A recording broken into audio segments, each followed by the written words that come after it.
Kain tayo, mga bata. Magandang araw, mga bata.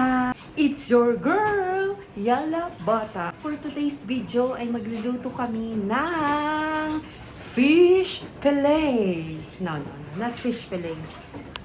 So for today's ulam, ito ang lulutuin namin. Tilapia. Kaya Abad, anong luto mo sa tilapia? Ah, okay. Parang sinabaw. Yeah, sinabawan. Sinabaw. Ayan. Ang tsumero. Okay. Ito na. Ready na ang tsumero. Lalagyan mo siya ng luya. Ay, ito na pala. Ready na ang ginger. And garlic. So, BY Pen, ano ang maitutulong mo sa pagluluto? Quality checking. Ha? Okay. Quality checking, okay? Papakilala ko nga pala ang aking mga pamangkin. His name is BY Pen. Say hi to my vlog, BY Pen. This is, you can call her Kay Abad. So, ito pala yung kusina namin. Christmas pa rin dito. Ayan. Pagpasok mo, ito yung fridge.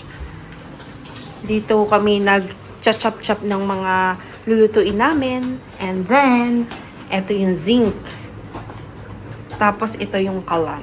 Paano mo gagawin pag areglado?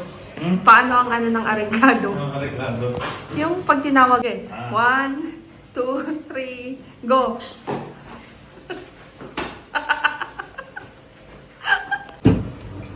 Cooking oil.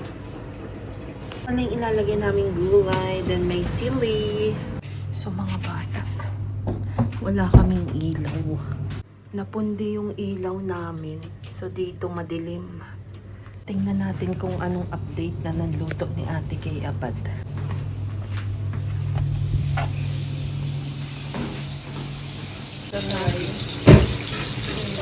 Doon po sa may restaurant. Pahinga lang ako muna dito. Nanood ako ng TV. Ito na ang update ng ating sinabawan na isda. Ang ating pritong tilapia. Kain tayo, mga bata. Bisda. Gulay and bisda.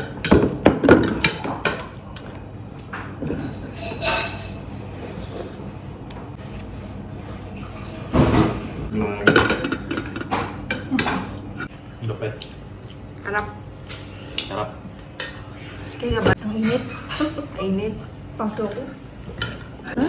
Nakunta. Lain.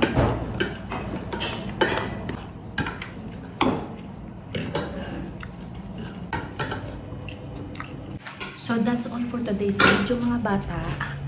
I hope you enjoy my video. Don't forget to like, comment, and subscribe. See you on my next video. Bye!